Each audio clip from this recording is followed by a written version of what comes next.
దునియాలో ఉన్న యువకుల యొక్క టార్గెట్ ఏంటి తెలుసావరా? యువక అని అడిగితే ఆ యువకులు అన్నారట, దేశం కోసం బతుకుతాను, దేశం కోసం చచ్చిపోతాను, వార్లో చచ్చిపోతాను. ఎలా చచ్చిపోతావంటే అలెగ్జాండర్లా చచ్చిపోతాను. గ్రీకు వాళ్ళందరి యొక్క ఫిలాసఫీ ఏంటి చెప్పిన, నువ్వు ఎందుకు పుట్టావంటే అమ్మ కోసం నాన్న కోసం పుట్టావంటారంట వాళ్ళు. నేను ఎందుకు పుట్టాను తెలుసా? నా దేశంలో యుద్ధం చేసి నా దేశం కోసం యుద్ధంలో చచ్చిపోవడానికి నేను పుట్టాను. గ్రీకు పౌరులు అందరూ అంటారట. ఇలాంటి ఫిలాసఫీతో అలెగ్జాండర్కి పిచ్చి ఫ్యాన్స్ అయిపోయి, ఎరిక్లెస్కి పిచ్చి ఫ్యాన్స్ అయిపోయిన అలాంటి యువతకి సువార్త చెప్పాలంటే నేను అడుగుతున్నాను, ఈ మనిషి ఏ రేంజ్లో సువార్త చెప్పుంటాడు చెప్పండి? ఎవరు? చచ్చిపోవాల్సింది అలెగ్జాండర్ కోసం కాదురా, చనిపోవాల్సింది దేశం కోసం కాదురా, చనిపోవాల్సింది రే నీ హక్కులు, పౌర హక్కు, నీ లిబర్టీ కోసం కాదురా చనిపోవాల్సింది, నీ కోసం చనిపోయిన నజరేయుడైన యేసు కోసం చనిపోవాలన్న పాయింట్ వాడికి ఎక్కించాలంటే, చరిత్రకి పట్టిందే పేరైన అలాంటి యువకులకి సువార్త ఎక్కించాలంటే వెళ్ళిన పెద్ద మనిషి ఏ రేంజ్లో సువార్త చెప్పుంటాడు చెప్పండి?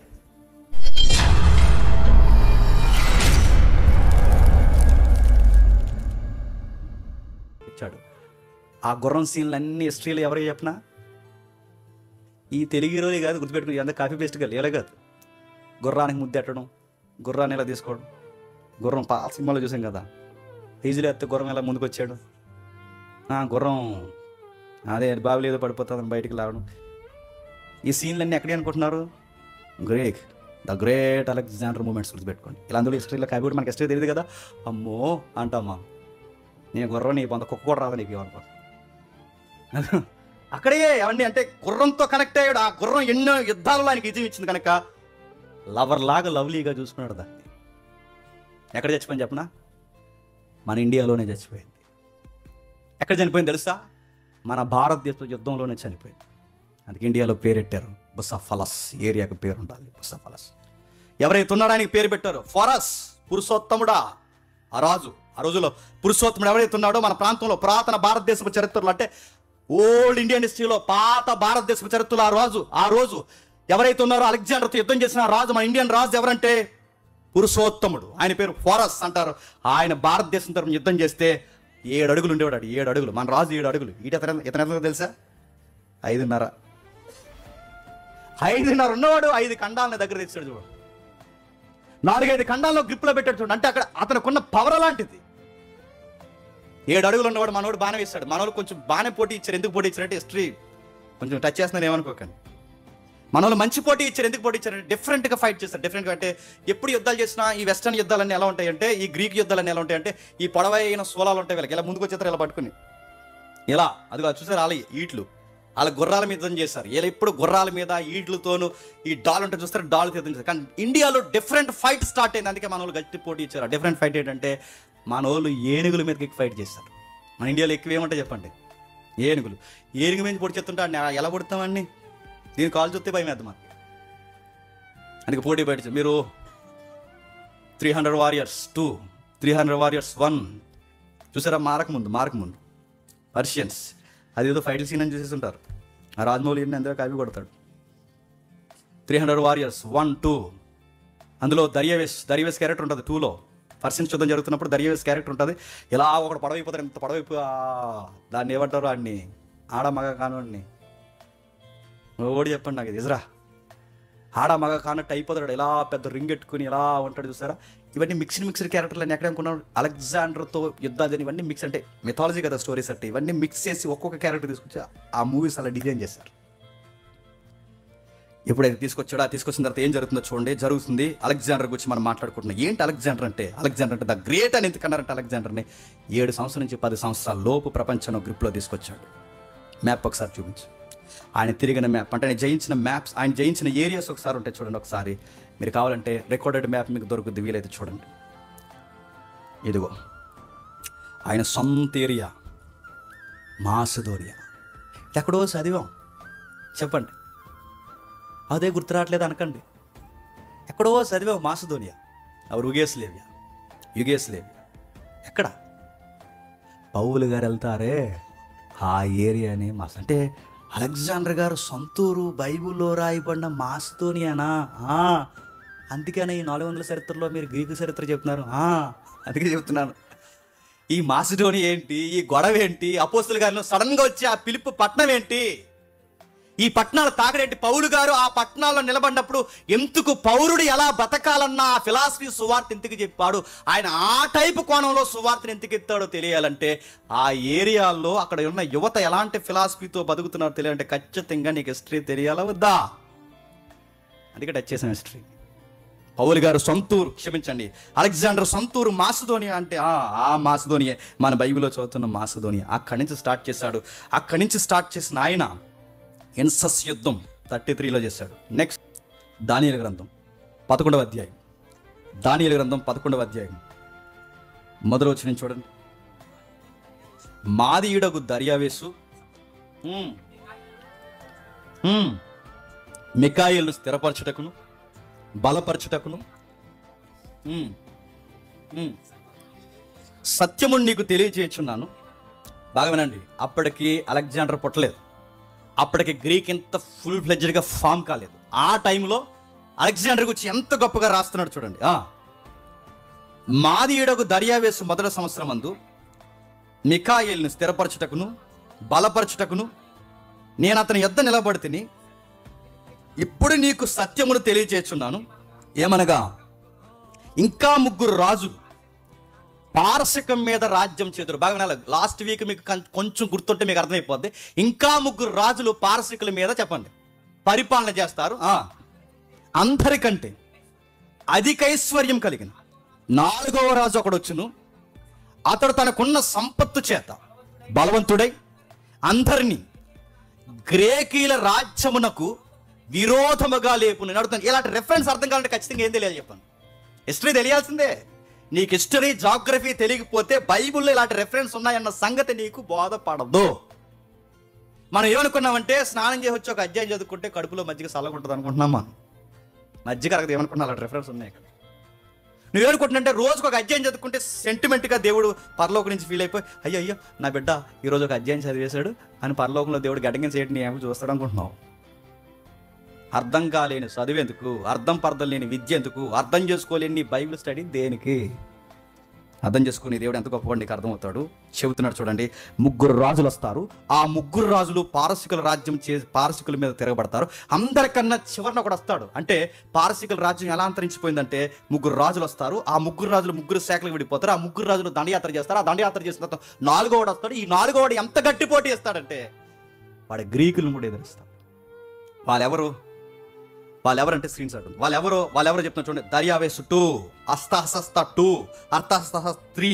నెక్స్ట్ వాడు ఎవడో ఉన్నాడు అక్కడ ఉందా, అర్షస్ ఎవరైతే కింద 4వ రాజు వచ్చిన దర్యావేసు 2 అంటే 2వ దర్యావేసే. క్రీస్తు పూర్వం 335 నుంచి 333లో అలెగ్జాండర్కి గట్టి పోటీ ఇచ్చింది ఎవరంటే చెప్పండి, ఈ 4వ రాజు అయిన దర్యావేసు 2.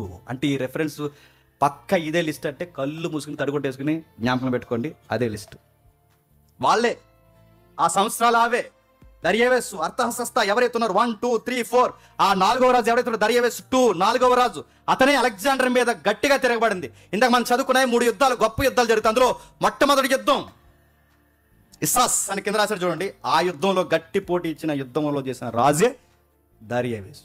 ఆ దర్యావేసుని కూడా తొంగలో తొక్కేసిన కింగ్ చెప్పండి, అలెగ్జాండర్ ద గ్రేట్. చంపి పడేశాడు. అలా కిందకు వచ్చిన తర్వాత ఇప్పుడు కన్ను ఎవరి మీద పడిందంటే బాగా వినాలి, యెరూషలేం మీద పడింది. ఎవరికి? The great Alexander. ఇజ్రాయెల్ను కూడా జయించడానికి పౌలు గదిపాడు, తన టీమ్స్ పంపించాడు, బాగా వేశాడు. గవర్ని వెళ్ళిపోయిన తన టీం పెట్టాడు, వార్నింగ్ ఇచ్చాడు. నేడో రేపు దండయాత్ర చేస్తాను, మర్యాదగా లొంగిపోతే సరే కాదు కూడదని మీరు పైకి ఎగిరితే మీ రాజు ఎవడున్నాడో ఆడి మెడ మీద తలకే ఉండదు, అడిగి సపోర్ట్ ఇచ్చిన సైన్యం కూడా ఉండదు. నేడో రేపు వస్తున్నాను, ప్రపంచం అంతా తిరిగేశాను, ఇక జయించాల్సిన రాజ్యం ఏదన్నా ఉందంటే చెప్పండి మీరే. మిమ్మల్ని నేను జయించాలనుకుంటున్నాను. అనగానే మన వాళ్ళు నిలువుటంగిలు వేసుకుని కంగారు అయిపోయారు. నిలువుటంగిలు పేర్చున్నారు. అప్పుడే వచ్చేసారు ఎవరు? పరిసయ్యులు, శాస్త్రులు. మీకు అర్థమవుతుంది అనుకుంటున్నాను హిస్టరీ. ఈ నిలువుటంగిలు ఇలా వేసుకుని ఇలా కంగారు అయిపోయి వెంటనే బైబిల్ చదివారు. ఎంతకంత బైబిల్ మీద శ్రద్ధ ఉండాలి. ఆ బైబిల్ చదివితే ఈడెవడు ఎలా చేస్తున్నాడు అన్నాడు అని ఇలా చదివితే వాళ్ళకి దానియేలు గ్రంథం 11వ అధ్యాయం కనబడింది. ఆ దానియేలు గ్రంథం 11వ అధ్యాయంలో 3వ వచనం చదివారు. చదివి ఏమన్నారు చదవండి ఒకసారి. ఆ చదివి మనం చదువుదాం ఒకసారి. అంతలో సూర్యుడగు, అంత బాగుంది, అంతలో సూర్యుడగు ఒక రాజు పుట్టే మహావిశాలమైన రాజ్యము ఏలి ఇష్టానుసారముగా జరిగించిన ఎవడు ఆ సూర్యుడగు రాజవుడు, ఇష్టానుసారంగా జరిగించిన రాజవుడు, అతన్ని ఎదిరించలేకుండా భయపడిపోయిన ఆ సమకాలీన సమాజం ఎవరు? ఆ సూర్యుడు వీరుడు గనుడు. పాటలు పాడతారుగా, సూర్యుడా వీరుడా. ఆ సూర్యుడు ఎవరు చెప్పండి? The great Alexander. దేవుడు పోల్చాడు అపోకలిప్టిక్ స్టైల్లో చెప్పడానికి. అదిగో ఆ మహాసూర్యుడు, వీరుడు, బల్లెం పట్టుకుని గుర్రమెక్కి ప్రపంచాన్ని జయించిన వీరుడు సూర్యుడు. ఆ సూర్యుడు వచ్చాడు. ఆ మహాసూర్యుడు ఒకడు వస్తాడు, ఒక రాజు పడతాడు, విశాలమైన ఒక రాజ్యాన్ని స్థాపిస్తాడు. అతను రాజ్యం ఎలా ఉంటాడు? ఆడికి నచ్చిందల్లా ఆక్యుపై చేయడం స్టార్ట్ చేస్తాడు, ఇష్టానుసారంగా పరిపాలిస్తాడు. సముద్రాన్ని కూడా వార్నింగ్ ఇస్తాడు, ఇచ్చలేదా? ఎవరికైనా వార్నింగ్ ఇస్తాడు తన ఇష్టానుసారమైన పరిపాలనలో. ఇప్పుడు కన్ను ఎవరి మీద పడిందంటే చెప్పండి?